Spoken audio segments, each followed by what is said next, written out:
A global crackdown on crypto could be just around the corner. This is because the Financial Action Task Force recently released its finalized recommendations about cryptocurrency. Today, I'm going to tell you what the FATF is, what it's recommending countries do about cryptocurrency, and what effects this could have on the crypto market.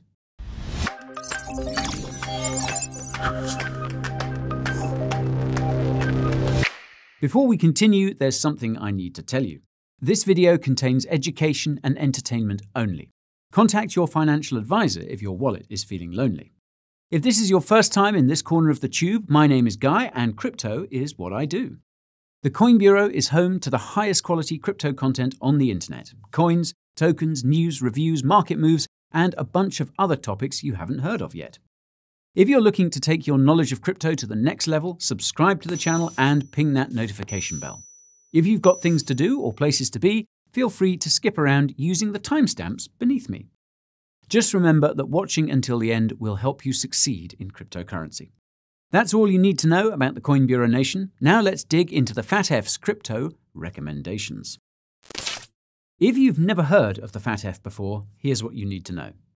The Financial Action Task Force, or FATF, is an intergovernmental organization consisting of over 40 countries, including the USA and UK, and over 30 organizations, including the World Bank and the IMF. The FATF's original purpose was to combat money laundering, but the scope of its focus has since expanded to include protecting, quote, the integrity of the financial system. The FATF achieves its goals by issuing recommendations as to what countries should do about these issues. While the FATF can't set any regulations itself, any countries that don't comply with the FATF's recommendations coincidentally find themselves facing financial friction from the FATF's members, hence why I use finger quotes whenever I mention the FATF's recommendations. Now, given that cryptocurrency's explicit purpose is to replace the financial system that the FATF wants to protect, it should come as no surprise that it's been high on the FATF's list of priorities. This has been the case since 2018, when Facebook announced its Libra stablecoin, and the FATF issued its first set of recommendations about cryptocurrency in 2019.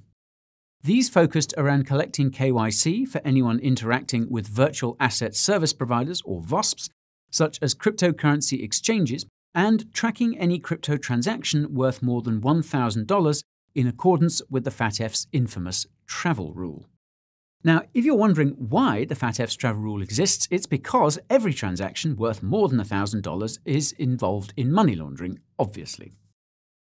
Countries and crypto companies alike have been slow to adopt the FATF's 2019 crypto recommendations, and this is primarily because they weren't very clear. The FATF's 2019 recommendations also didn't account for all the emerging technologies in cryptocurrency such as Defi, which is why the FATF opened its ears to public comments about how to address these new crypto niches in February this year. The FATF was supposed to finalize its recommendations based on this feedback in July this year, but this deadline was pushed to October because of the pandemic. The FATF officially issued its final crypto recommendations on October the 28th, and that's what I'll be discussing today. Note that I spoke at length about the FATF back in August, and I recommend watching that video if you want to know just how influential this organization is, and that's up there in the top right. The document containing the FATF's finalized crypto recommendations is titled, quote, Updated Guidance for a Risk-Based Approach, Virtual Assets and Virtual Asset Service Providers. It's over 100 pages long, and I'll point out any points of interest as we go along. So, starting with the acknowledgements on page 2, the first paragraph specifies that the FATF consulted with, quote, a range of private sector stakeholders and other representatives from the virtual asset and VASP community when putting together this document, which is certainly good news. The bad news is that the people in charge of putting this document together are all financial regulators, and 2 of the lead authors are members of the US Department of the Treasury, which has been calling for strict crypto regulations. In the executive summary on page 4, the FATF specifies that its crypto recommendations apply to, quote, VASPs and other obliged entities that engage in virtual asset activities, including financial institutions such as banks and securities broker-dealers, among others. The obvious question is what "among others" means, and as you'll see, this is just one of the many examples of the lack of clarity in the FATF's crypto recommendations. The end of the executive summary is especially important, as it notes that, quote, "this document incorporates and supersedes the 2019 guidance." In the introduction on page 9, the FATF claims that, quote, "the virtual asset ecosystem has seen the rise of anonymity-enhanced cryptocurrencies, AECs, mixers and tumblers, decentralized platforms and exchanges, privacy wallets and other types of products and services that enable or allow for reduced transparency." Now this is quite strange, as I don't recall there being a gold rush among privacy coins. If anything, it's been the opposite. And more importantly, decentralized platforms and exchanges do not allow for reduced transparency per se, because all these transactions can be clearly seen on-chain. What the FATF does get right is the rise of stablecoins, which it calls, quote, "so-called stablecoins." A footnote on page 11 explains why. Quote, "The FATF considers that the term stablecoin is not a clear legal or technical category, but is primarily a marketing term used by promoters of such coins." Now, I must confess that this is the first time I've heard about stablecoin promoters. So if this is actually a thing, then please let me know in the comments down below. Anyways, on page 12, the FATF mentions that, quote, "the growth of ransomware attacks has increased the importance of this effort to introduce effective KYC frameworks globally," which is not surprising to hear. As I've mentioned in a few of my weekly crypto reviews, the ransomware attacks we've seen have been suspicious, to say the least. All I'll say here is that they're the kind of marketing you need for a crypto crackdown. Also on page 12, the FATF explains that, quote, "this guidance also does not address central bank-issued digital currencies. For the FATF's purposes, these are not VAs, as they are digital representations of fiat currencies." This suggests the reason why the FATF refers to stablecoins as so-called stablecoins is because stablecoins fall under the FATF's definition of a CBDC. Now, the next sentence is quite confusing. Quote, "the FATF standards, however, apply to central bank digital currencies similar to any other form of fiat currency issued by a central bank." Now, I honestly have no idea what that means, but my best guess is that the FATF thinks certain CBDCs are good and others are bad. My assumption is based on how upset international organizations get when small countries decide to roll out their own CBDCs to protect against dollarization. These international organizations also don't like seeing countries like El Salvador adopt Bitcoin as their national currency, and you can learn more about how that happened by clicking the link in the top right. Ironically, the end of the introduction to the FATF's finalized recommendations notes that, quote, "this guidance is non-binding," even though this is clearly not the case. The second section of the FATF's finalized crypto recommendations concerns the scope of their application. If you watched my first video about the FATF's crypto recommendations, you'll recall that the FATF isn't looking to ban anything cryptocurrency related. Instead, it wants to label certain activities as high risk. The FATF is obviously not a fan of peer-to-peer transactions and notes that the risks associated with them can be reduced through, quote, "the use of strong digital identity solutions." The FATF is especially sensitive to stablecoin transactions because of their, quote, "potential for anonymity," which is again ridiculous due to the fact that stablecoin transactions are easily tracked and their supply is centrally controlled. What's scary is that the FATF prescribes the following for decentralized stablecoins. Quote, "when a stablecoin is provided with a degree of decentralization, it is expected that countries will take a functional approach to identify obliged entities and will mitigate the relevant risks." In other words, the FATF wants regulators to go after the developers of decentralized stablecoins, assuming they can identify them, of course. Now, the good news is that, quote, "P2P transactions are not explicitly subject to AML/CFT controls under the FATF standards." This is because the standards generally place obligations on intermediaries rather than on individuals themselves. However, quote, "risks related to P2P transactions should be monitored in an ongoing and forward-looking manner." And, quote, "the rapid evolution of this sector means that changes in the level and nature of the risk are likely to come quickly and to merit concerted supervisory attention." What's interesting is that the FATF admits the growth in peer-to-peer transactions is likely a consequence of regulatory crackdowns on cryptocurrency. The FATF then lists the risk factors associated with individual cryptocurrencies. This list is quite exhaustive and includes things like volatility, market cap, circulating supply, relationship to fiat currency, relationship to illicit activity, privacy, and the relationship between crypto holders and the creator of that cryptocurrency. As I also mentioned in my first FATF video, the fear here is that the FATF could deem smaller cryptocurrencies as being off limits to retail investors due to their risks, meaning only accredited investors, aka the rich, would be allowed to participate in the high returns many altcoins offer. The FATF also elaborates on the factors that could lead it to designate certain virtual asset service providers as high risk, and this list includes where the VASP is located, whether the VASP enforces the FATF's travel rule, whether the VASP provides access to privacy coins, and last but not least, whether the VASP allows for crypto transactions to and from unhosted wallets, aka your personal crypto wallet. Oddly enough, the FATF's list of risks for VASPs includes whether or not they use smart contracts as part of their operations. What's nice is the FATF clarifies that its definition of a VASP doesn't include crypto holders, just individuals and institutions who offer conversion from crypto into fiat, offer crypto trading, provide crypto transfers on behalf of users, provide crypto custody on behalf of users, and conduct ICOs. Note that miners, validators, cloud service providers, and crypto wallets do not count as VASPs.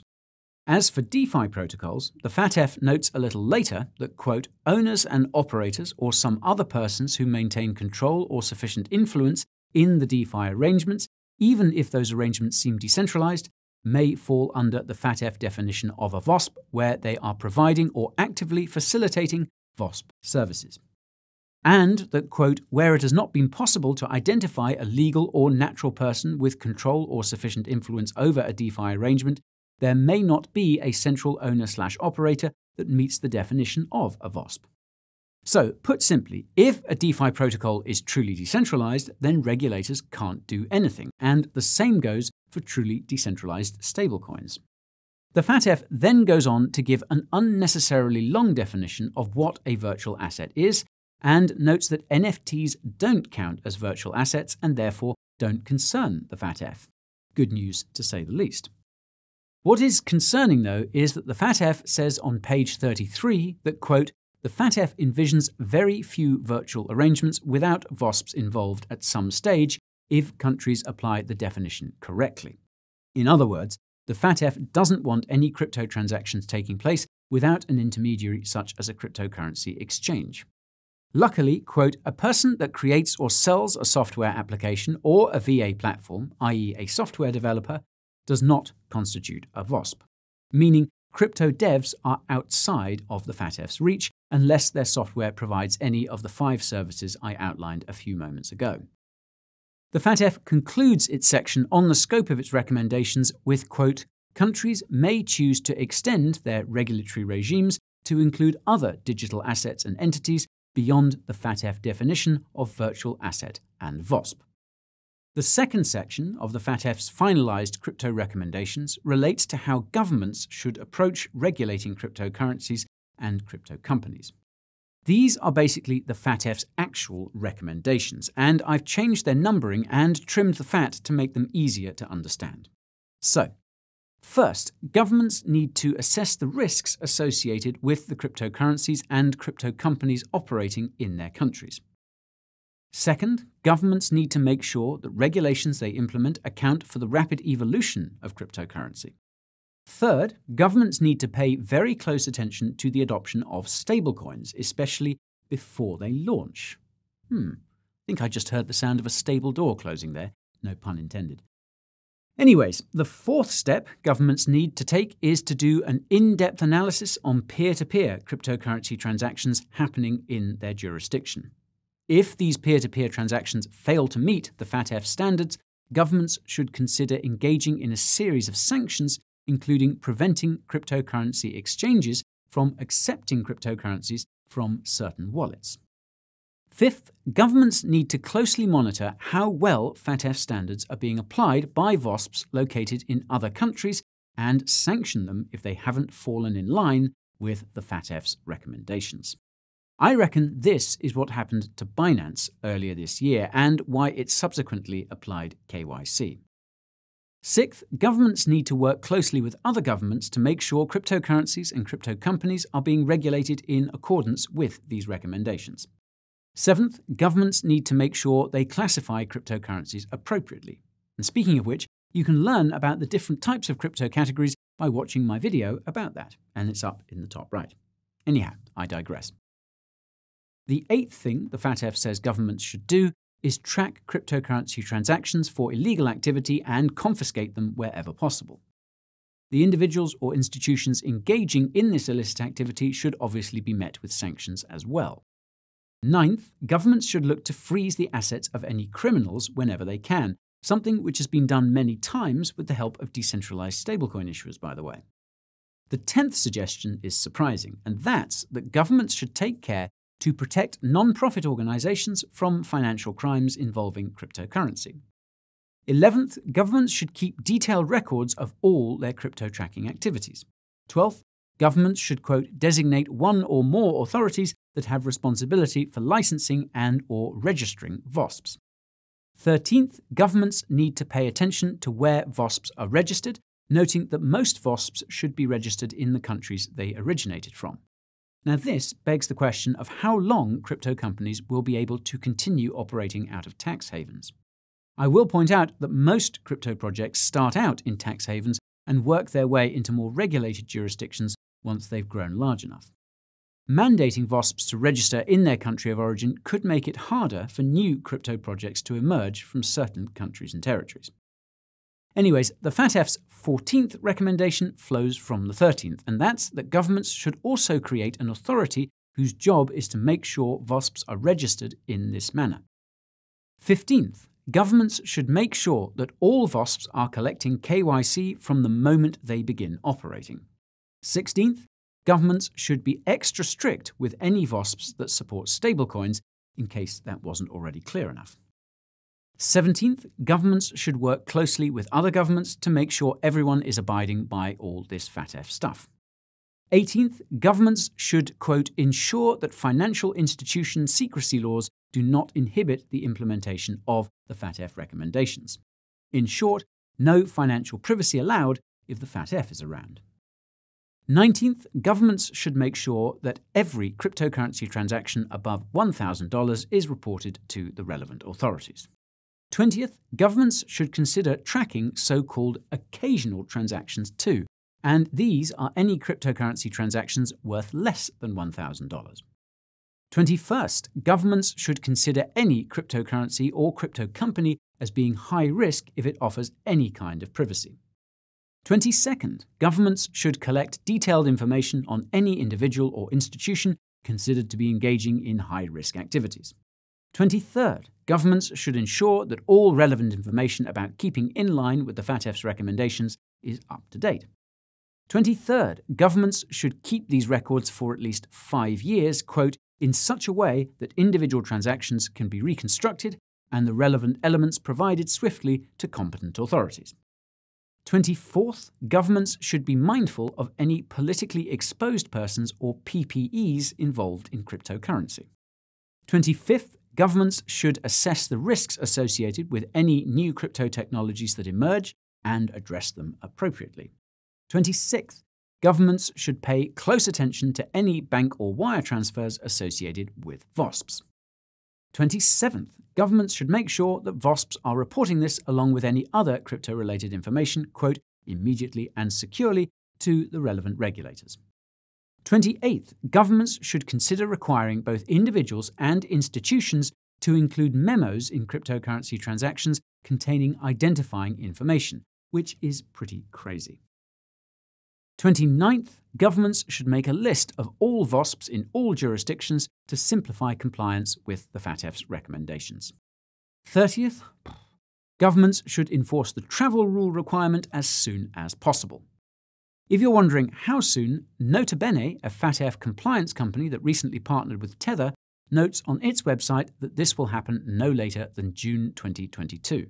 On that note, I do recommend checking out Nota Bene's website if you want to see the status of the FATF's travel rule implementation in your country, and I'll leave a link to it in the description. Spoiler, some countries are already on board. Anyways, the FATF's 31st suggestion to governments is that they should give legal immunity to VASPs who break any client confidentiality laws, so long as they're doing so in the name of the FATF. 32nd, governments should work together so that there is no country with more relaxed crypto regulations than others, an international standard, if you will. 33rd, governments should ensure that any crypto projects related to gaming or gambling be held to the same standard as VASPs. This could have some serious consequences for the likes of Axie Infinity and Decentraland, both of whom have the kind of in-game activities that the FATF doesn't like. 34th, governments should actively supervise VASP operations. 35th, governments should use blockchain tracking firms such as Chainalysis as part of this supervision. These firms can then designate individuals and institutions as high risk according to the FATF. This is something that Nota Bene does, and one of my assistant detectives here at the Coin Bureau reached out to them to ask what criteria they use to determine a crypto transaction as being high risk. Unfortunately, we've yet to receive a response, but the FATF notes one of these factors as being, quote, cryptocurrency transfers that have passed through mixers or come from privacy wallets. This probably also applies to certain decentralized applications such as Tornado Cash, which I've also done a video on, and that, of course, is in the top right. 36th, gosh, they've got a lot of recommendations, haven't they? 36th, governments should constantly change the way they supervise VASPs to make sure they're always complying with the FATF's recommendations. And yeah, that's about it for the FATF's recommendations for governments, that is. The fourth section of the FATF's finalized crypto recommendations deals with customer due diligence, or CDD, by VASPs. These are basically the FATF's recommendations for VASPs. So, first, VASPs must collect basic KYC on all their users regardless of their activity. No surprises there. Second, VASPs must request more information from their users for certain transactions, and to my understanding, this request can be invoked at any time regardless of the transfer amount. Third, VASPs must not provide services to any users who cannot provide this information. Fourth, VASPs must create a risk profile for each of their users based on the FATF's recommendations. Fifth, VASPs must blacklist any wallet addresses associated with high-risk users. Sixth, VASPs must identify any politically exposed persons. Seventh, VASPs must freeze or block transactions belonging to any user engaging in, quote, suspicious transactions. Eighth, VASPs must collect information about other VASPs. Ninth, VASPs must limit their engagement with any other VASPs that are not following the FATF's recommendations. 10th, VASPs must pay extra close attention to any transactions coming from unhosted wallets and refuse them if they're deemed to be high risk. 11th, VASPs must flag any suspicious activity and report it to the relevant authorities. And last but not least, VASPs must be on the lookout for the following high-risk factors: any cryptocurrencies or technologies that preserve privacy, any transactions coming from jurisdictions that aren't complying with the FATF's recommendations, any suspicious transactions, quote, including transactions which are structured to avoid reporting or appear irregular, unusual, or uncommon, any large transactions that don't have a, quote, logical business explanation, any abnormalities in user profiles, and where the money of their users is coming from. Now, if you're wondering which VASPs are currently complying with the FATF's recommendations, a list can be found on Nota Bene's website, though I don't believe this list is exhaustive, so do bear that in mind. The fifth section of the FATF's finalized crypto recommendations gives a few examples of countries that are currently following them, and there honestly wasn't really anything much that stuck out to me here. The FATF showcases Italy, Finland, Japan, Mexico, Norway, Switzerland, and the United States as prime examples of the FATF's compliance, so thumbs up for them. Note that South Korea, Germany, Liechtenstein, Canada, Gibraltar, Singapore, the United Kingdom, the Netherlands, South Africa, and Australia are also abiding by the FATF's recommendations, according to Nota Bene's website, so thumbs up for them too. At the end of this section, the FATF highlights the United States' role in rallying other countries to comply with the FATF, which further supports the notion that the US Department of the Treasury is the primary driver behind these initiatives. This would make sense given that the FATF arguably exists to uphold the dollar-based financial system we live in today. The sixth and final section of the FATF's finalized crypto recommendations builds on the outro of the previous section as it lays the framework for international cooperation in enforcing the FATF's recommendations. The stuff here is pretty straightforward, but there are a few sections that stuck out to me.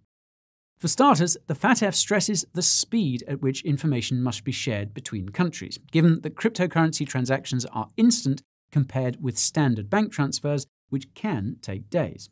Also, quote, countries that prohibit VASPs must have a legal basis for permitting their relevant competent authorities to exchange information on issues related to virtual assets and VASPs, meaning that even countries that have banned cryptocurrencies have to be on board with the FATF. Moreover, the FATF recommends creating a public registry of information about VASPs that can be accessed by anyone, and that's the kind of transparency I would love to see. Naturally, the FATF says that countries shouldn't refuse requests for FATF-related information on the grounds of privacy or security, even if it would compromise an ongoing legal case against the relevant individual or institution.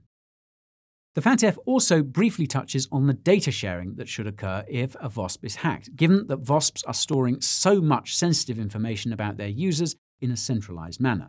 This centralization of sensitive information is probably the most problematic part of the FATF's crypto recommendations because someone's life and finances could quite literally be destroyed beyond repair as a result of a hack.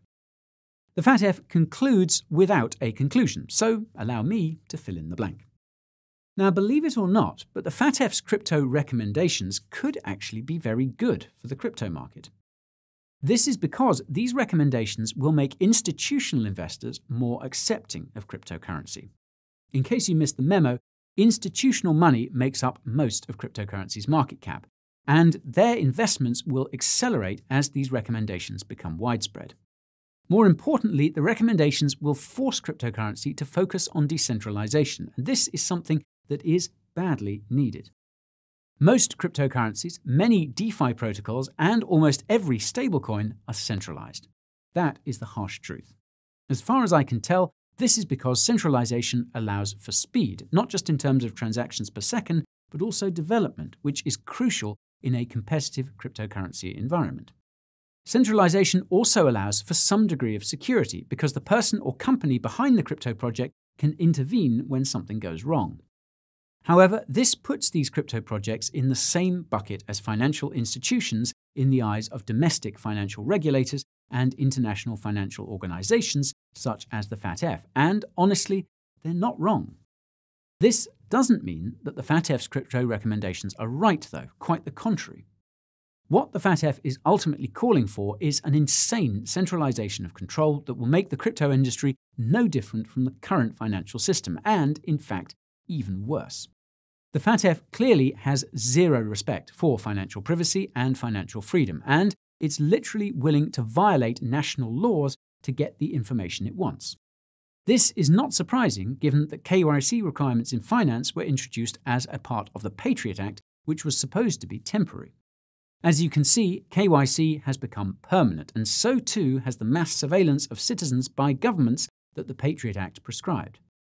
The real tragedy is that there is zero evidence to show that this surveillance has had any effect on the problems it claims to address, and this is especially true of financial crimes. Make no mistake, the FATF does not have the best interests of the average person at heart, and its crypto recommendations are just another ploy to keep the power in the hands of the people on top. It's reassuring to know that as influential as the FATF is, it knows it can't control decentralized technologies. That's why it's absolutely imperative that every cryptocurrency, DeFi protocol, and stablecoin becomes as decentralized as possible. There is no other way. If you agree, go on a clicking spree. Hit that like button, subscribe to the channel, and ping that notification bell. If you're up to date on all the videos here, consider taking a visit to Coin Bureau Clips for behind-the-scenes action and original flicks. You can also find me on Twitter, TikTok, and Instagram to get my thoughts about the crypto market in real time.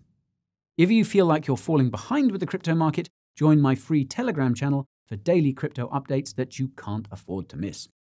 If you're constantly getting wrecked or just looking for an extra edge, subscribing to my weekly newsletter is best. It contains everything you need to know to supercharge your crypto portfolio. How you dress is how you're treated, which is why the Coin Bureau merch store is filled with high-quality beanies, sweaters, and tees that will make the no-coiners bow. You can find my second channel, socials, merch store, and more using the links below. Thank you so much for hanging out. I'll be back, so don't you pout. Toodaloo, and don't do anything I wouldn't do.